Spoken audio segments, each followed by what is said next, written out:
when I talk to other writers or at different places, one thing I think is the characters are the heart of the story. So you've got, all these other things going on, but, it's the characters have to be, believable. Right. They have to seem like real people. Yep. And that's what keeps them coming back. So.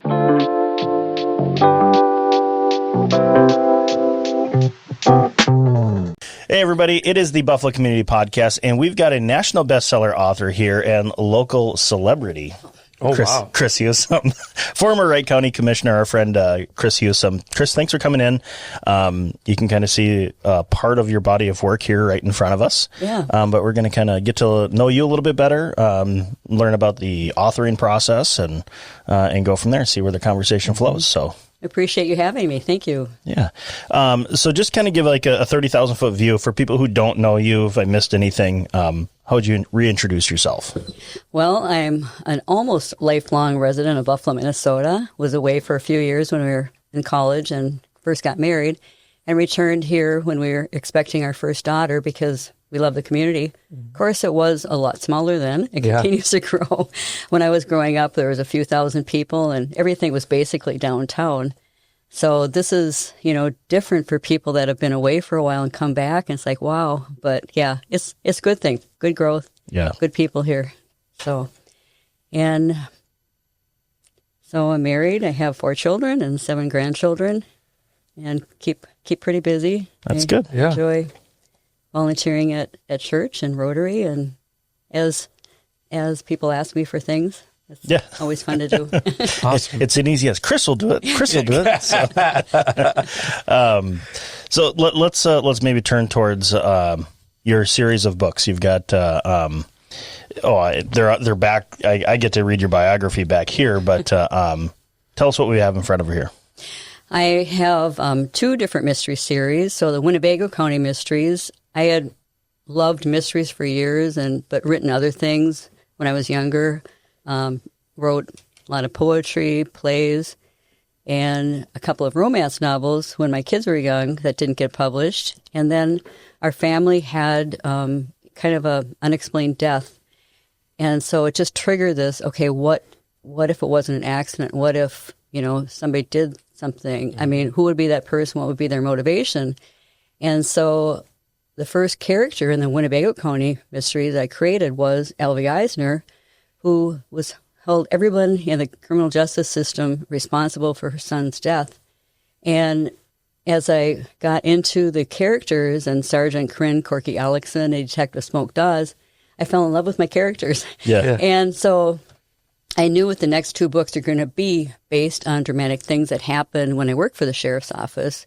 The second book was inspired by what's still an unsolved cold case from 1992 that happened up by Lake Maria State Park outside of Monticello. And they had a suspect, they just didn't have the evidence. And so that's something, not just like unsolved. Right. I think I just heard a podcast on that. Like I had no idea that it was that I was like, what? That's close. That's really close to home. Yeah, it was pretty shocking and still, remains unsolved. The suspect is now civilly committed in Moose Lake Correctional Facility that he will probably never be released. So that's for an unrelated crime. Yes. Yep. Yeah. So he had kind of related Obviously. crime, but not this one. But yeah, he was a bad boy from the teen on, and so it's one thing about Minnesota. We're one of 20 states that has civil commitment for sexual offenders, and all states have civil commitment for people that maybe have some drug problems or alcohol problems, that kind of thing. But Minnesota is one of 20 for sexual offenders. So that's a really good Sure. thing for us to have, that tool. When people have finished their criminal sentence, they can be looked at and, okay, likely to reoffend. So, Right. Yeah. How about you just stay there? Yep. You said some of the inspiration was based on real events, and I've heard that, yes, it's Winnebago County. Thinly disguised as Wright County. Right, yeah. So Buffalo, the city of Buffalo, used to be known as Winnebago Village back in the late 1800s. Oh. So named for the Winnebago Indians that camped on the banks of Buffalo Lake. And you've maybe heard this, but they're the ones that named Buffalo Lake for the buffalo fish. And then it was Winnebago Village, and then Village of Buffalo and City of Buffalo. So that was, a really natural thing. Sure. To name my fictional county. And I also had uncles that lived in Winnebago County, Iowa. So it was perfect. Yeah. Awesome. Perfect. So when you write these characters, was there any follow up from people, like, because you said it was like an ongoing investigation? Was there any follow up of just like, hey, what does Chris know? Or is this just completely fabricated and loosely based on? Right. It's completely fabricated. So I'll take an incident and then completely create, my characters, the scenarios, taking maybe bits of something, but nothing from the actual investigation. Yeah. I'm envisioning like a big whiteboard and like flow charts before pen goes to paper, kind of. Or do you just start writing and just kind of see where the story goes as you write? So I belong to the Twin Cities Sisters in Crime. We do a lot of author panels, and one of the questions is, are you a plotter or a pantser? Do you outline, or do you fly by the seat of your pants? And I'm just not able to outline. I'll take more notes after the fact, like, okay, this is what happens in this chapter, as I go along, but I always know my bad guy. I know what the crime is. I know some things that have to happen, but I just don't know. It kind of is more organic. Sure. And once in a while you get stuck. Like, I'm a little stuck right now in the book I'm writing. But, well, where are we at? I can help you out. What do you need? Yeah. Name him Mark. Yeah, I know. I need a Mark. Yeah, right. Everybody does. But, it's fun to do. I mean, when I'm writing, I feel like I'm with my characters. I'm walking beside them. I'm listening to them. They have different voices. They use different expressions. So I know that it's, I'm writing it. However, it's like, inspiration from above, really. Yeah. So it's not just me, that's for sure. But so, yeah. And when I'm not writing my characters, I do kind of miss them. So, and I think, okay, so awesome. I don't think about them as much as my family. Right, yeah. But they're just kind of back there. And people say, okay, do you get mixed up with your characters, your Winnebago County characters, your Snow Globe Shop mystery characters? And no, they're like, different families. So, yeah. Well, this is my side, that's Dan's side. Right, exactly. Yeah. Right, exactly. I don't confuse them. Yeah. Right. So, yeah. Huh. But yeah, so it's fun. In fact, I tried to storyboard also. So I took a class, How to Write Your Novel in 6 months. And the author had like 12 boxes. And the first box was, what is the question this story asks? And the last box is, what is the answer to that question? And so it's like, okay, I sat there and I was writing Murder in Winnebago County at the time. And so I got 5 boxes filled out. That's because that's what I'd already written. Yeah. Okay, this is not something I can do. It really works. It's fun when I've gone to classrooms and we've done that storyboarding. The kids come up with just some really, some really fun things. But, yeah. Cool.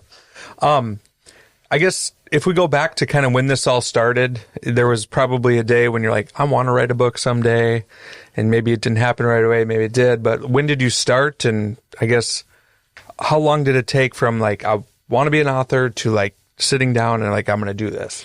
Yeah, I mean, kind of going way back, I was actually creating stories before I could read or write. And so I remember vividly walking into my first grade classroom, and the letters of the alphabet were above the bulletin board. And I just remember feeling, wow, I'm going to learn to read so I can write down my stories. So I've kind of been writing all of my life, but wrote plays as a kid and made the neighborhood kids act in them. Yeah. Oh, wow. Different things. Do it again. Yeah, listen.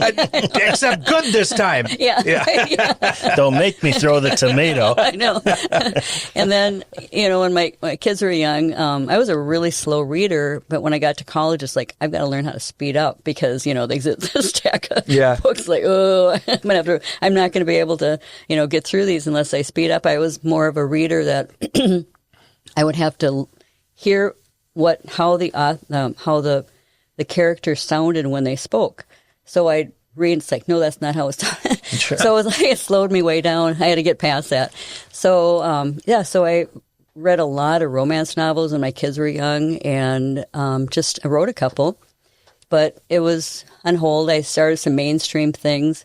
But it is, I actually didn't think I had enough patience to sit down and write a whole book. And I found out that I did. I make yourself. So, but from, start to finish, people say, how long does it take? And if I was just writing every day, about 6 months. But that might be stretched over a 1 year period. Mm-hmm. So, although 3 of my books came out in 1 year, because I had, with the Snow Globe Shop Mysteries, I had a 3-book deal with Penguin Random House.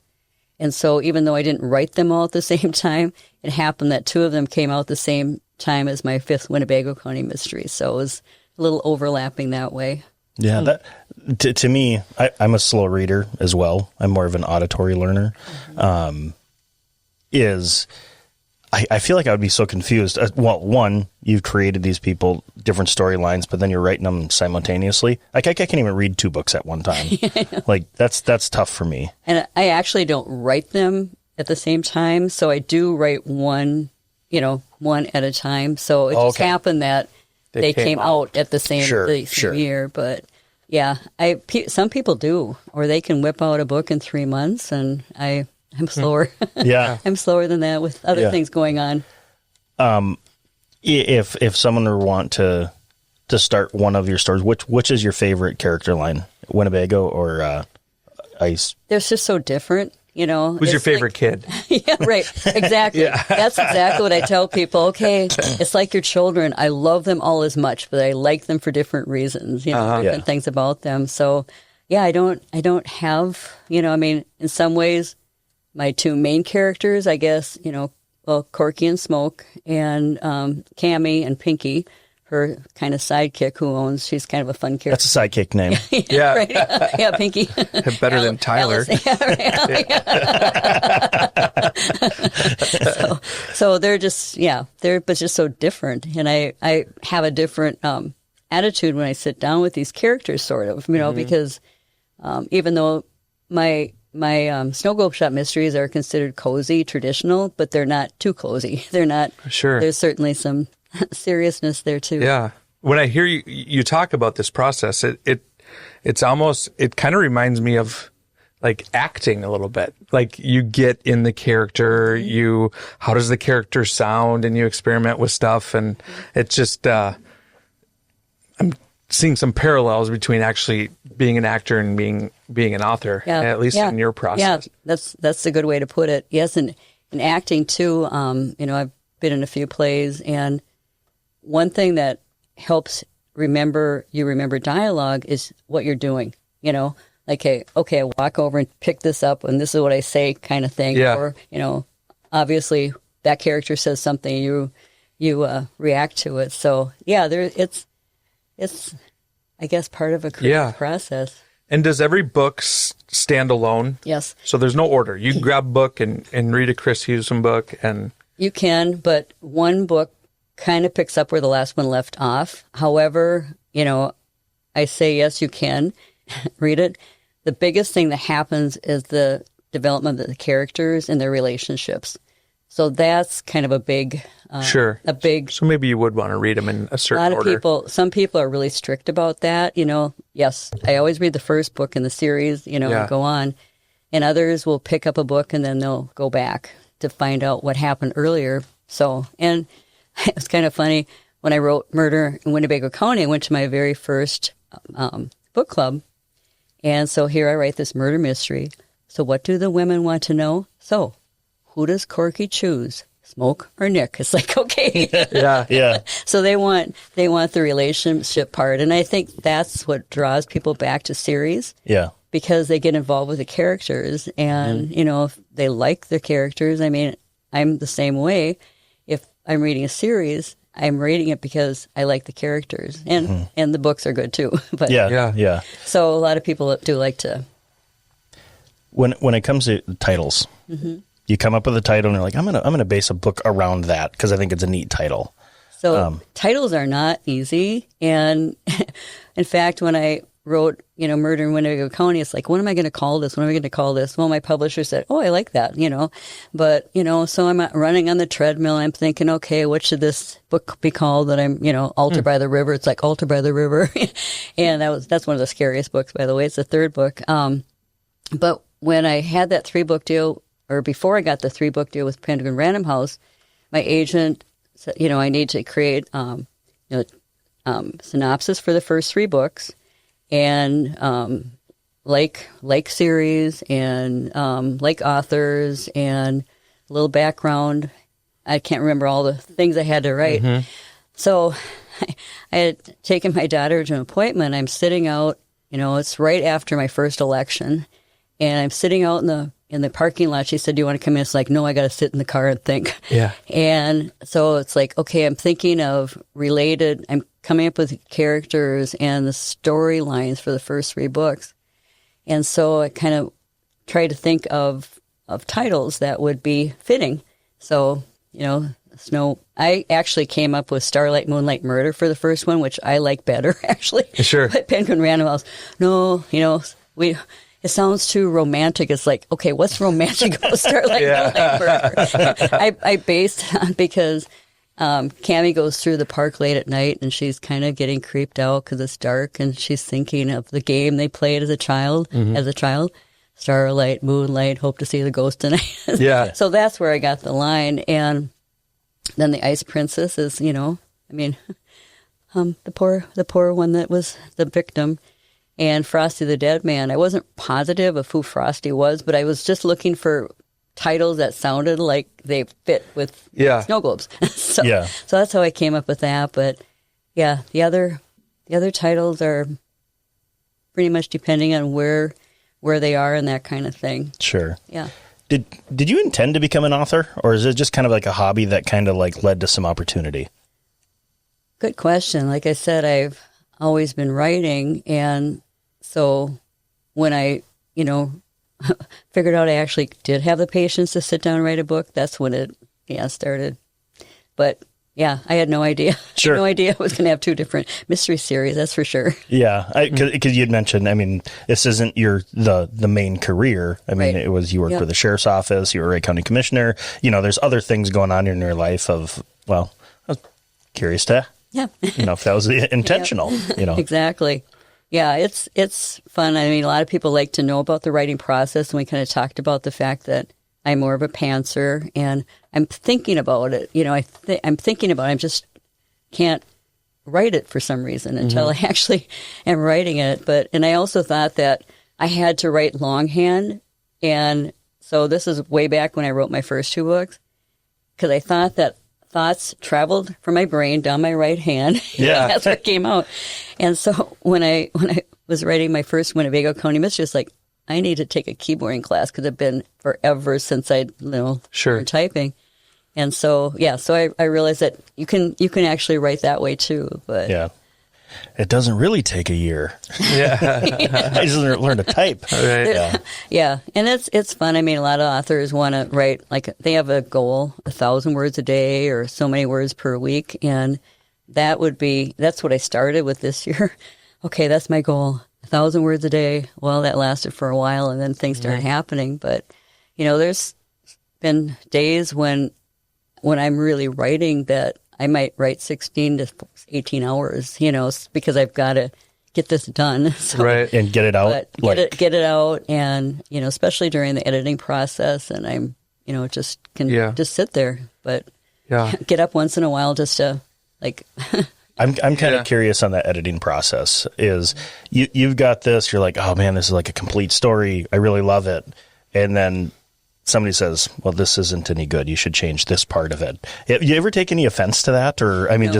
it's just the process. I think it's, you really have to be able to take constructive criticism. And, somebody might make a suggestion that it's like, well, that's not maybe realistic, but Sure. But basically, no. If they say, tell me something, I take it to heart. I have 6 to 7 proofreaders, and they're all look at different things, so they're all good at that. One knows where commas go. I mean, it's like, okay, she can tell me every time. And it's like this, participle phrase or whatever. I don't, it's like, what? Yeah. I forget all that stuff. Yeah. I forget all that stuff. Yeah. Back when I learned that. So, yeah. If you were to give a piece of advice to a young writer, what would be like one piece of advice to get them off the ground, to launch them if they aspire to do this? I think it's great to talk with other authors and get their experience. I mean, the publishing process is, it's a tough world, but to read in the genre that you're interested in, do some research. I mean, when I talk to other writers or at different places, one thing I think is the characters are the heart of the story.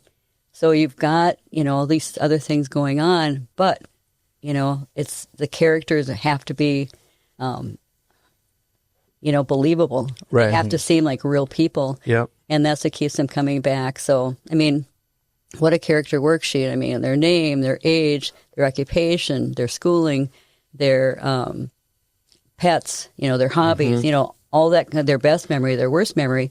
So you kind of get that down and you get, a sense of who this person is. I went to a workshop. We did that worksheet, and that was after I was in my Winnebagos, so I already knew those characters. But it really helped me for the Snow Globe Shop Mysteries, particularly because I had like a year to write the first book, and it didn't come out for a year after that because of the big company they had.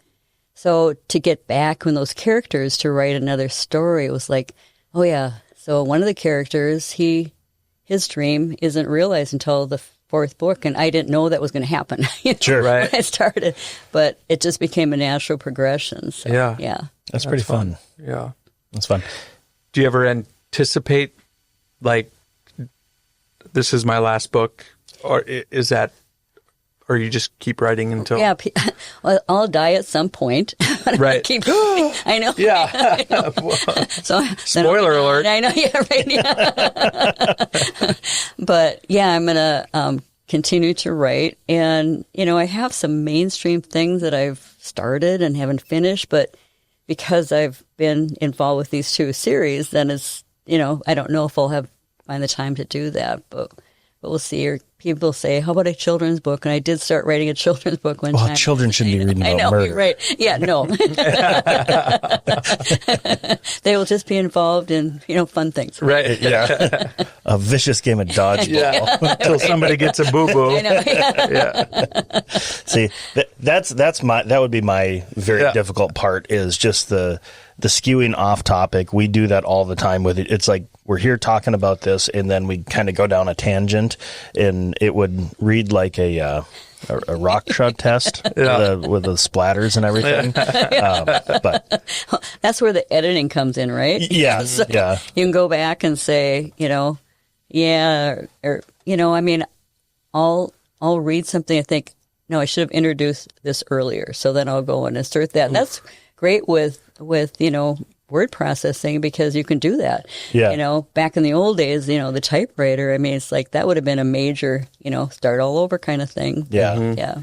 Yeah. That, I suppose with the advancement of technology, I mean, part of that makes it a bit easier, because then you can get your editors, I mean, even just like a shared Google sheet or whatever, just like, hey, here's what this one says. And, collaboration is a little bit easier. Definitely.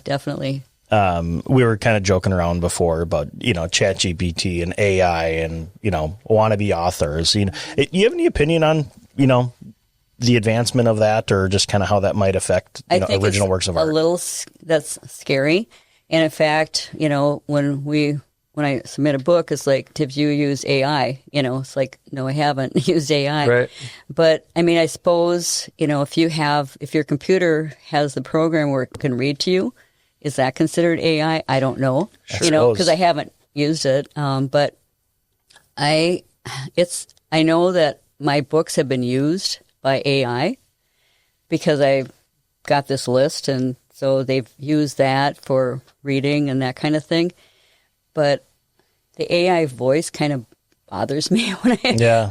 like Dan will have the TV on and he's watching some program and it's narrated and it's AI and it's just, you can tell. Oh, yeah. I think that it's getting better, but still, they pronounce words weird. Better for what? Yeah. I mean, Monticello. Right. Yeah. Yeah. Right. Yeah. So it's a little scary that that's going on. And I imagine there's people that are using that and they're be able to put books out pretty fast. But I'm steering away from that.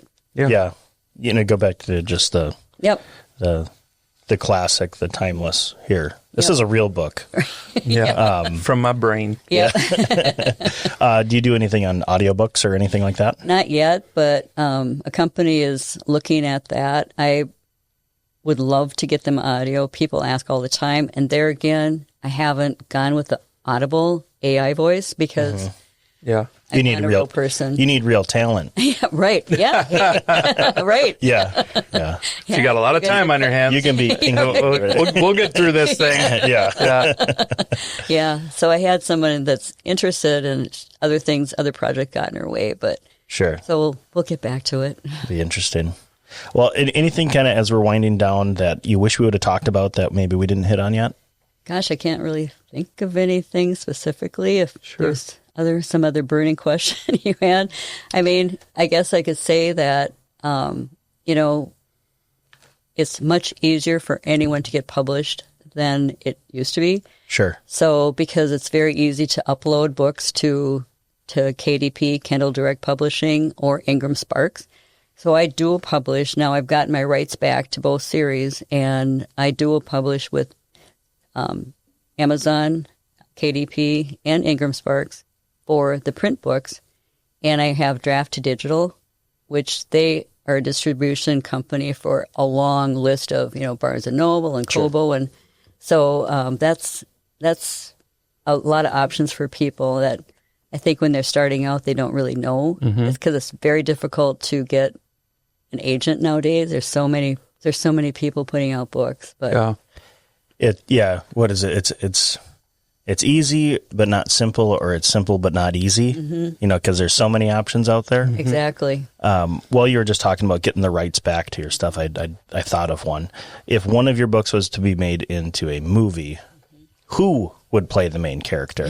Yeah. You have had to have thought about this. Well, it's kind of funny. I was at a conference, and of course now I'm blanking on her name. Allison Sweeney was there, and she had actually written a book, and I thought that she would be the perfect Cammy in my Snow Globe Shop Mysteries. But otherwise, I'd have to think about it. People tell me that, who they think the character should be, and the people say, I just love to go out and have a beer with Smoke, or I'd love to hang out with Corky and Sarah. And so, it's kind of fun to get that. But so they think of, actors. Oh, that's I think that because they're in my mind a different way, I don't have somebody, Right. But Allison Sweeney was kind of the closest I could think of to Cammy. Where do people buy your books from? So my books are in local bookstores. So Buffalo Books and Coffee, Haven Books and Gifts, which is downtown Buffalo, the two, and also local bookstores, or they can order them. They can always contact me if they want a personalized signed copy. But I do a lot of craft fairs and different things. So I'm out meeting readers and signing books, and it's kind of fun because I'll go to a craft fair and then the next year they come back to buy the next book. So, or whatever. Yeah, well, that's great. Or online. Yeah. Well, Chris, thank you so much for coming in. It was a pleasure to learn a little bit more. Yeah, thank you so much for having me. It's fun. Very fun. Until next time, for the Buffalo Community Podcast, I'm Tyler Reese. I'm Mark Benzer. Christine Husom. Thanks for listening to the Buffalo Community Podcast, produced by Edlin Media. You can find us on Facebook and YouTube, as well as anywhere you listen to podcasts.